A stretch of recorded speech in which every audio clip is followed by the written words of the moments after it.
Before the video begins, we'd like to ask you if you'd like to receive notification of new videos on nutrition that we release, that'll improve your health and that of your loved ones.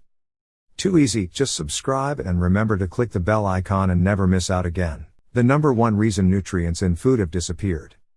This video is not to educate you on climate change, but to reveal to you why the food you eat today is deficient in nutrients, and so they can't provide you with good health. In a moment too, we shall show you what you can do to enhance your health.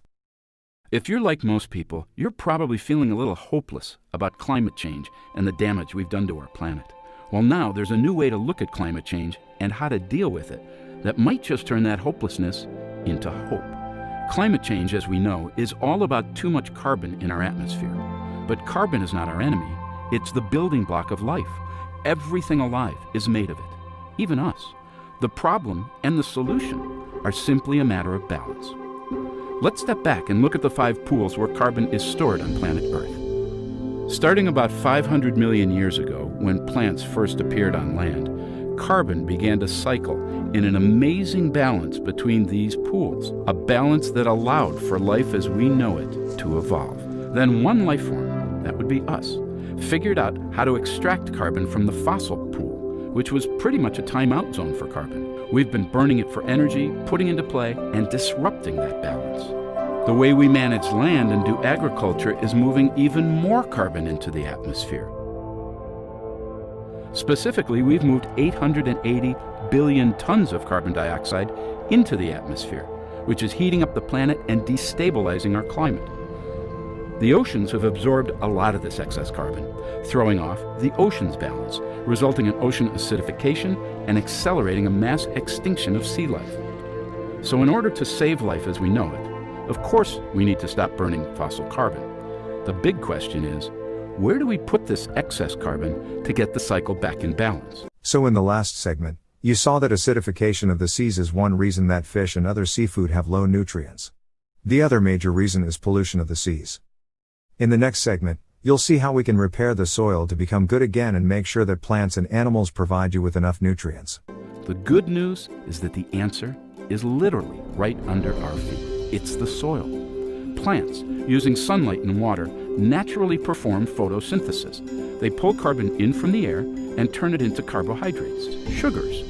Then they pump some of these sugars down through the roots to feed microorganisms who use that carbon to build healthy soil.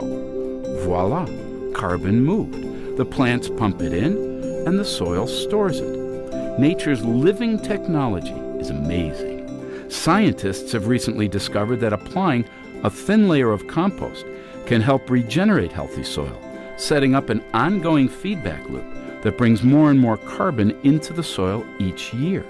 Together with other regenerative practices like not tilling the soil, planting trees and cover crops, and planned grazing, we can build and retain billions of tons of soil carbon. This is carbon farming. This is regenerative agriculture. Unlike more carbon in the atmosphere, more carbon in the ground is good for us. It makes healthy soil, which is nutrient-rich and full of life and holds way more water.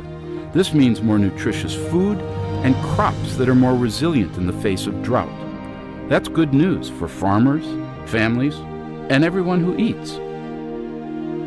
Remember this, the way we grow our food, fiber, and fuel either puts carbon up into our atmosphere or pulls it down into the ground. The regeneration of soil is the task of our generation. Our health, the health of our soils, and the health of our planet are one and the same.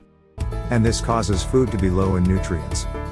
So, make sure you buy vegetables, poultry, beef, lamb and pork from regenerative farms. Food labeled as organic may be using bad farming techniques, so they could be nutrient deficient. We always advise you to get all your nutrition from eating highly nutritious food.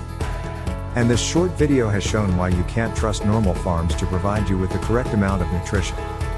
You must take high-quality supplements to make sure you get enough nutrients to be healthy, because modern-day food has low levels of nutrients. You can get high-quality supplements from every MATSA member listed in the link below.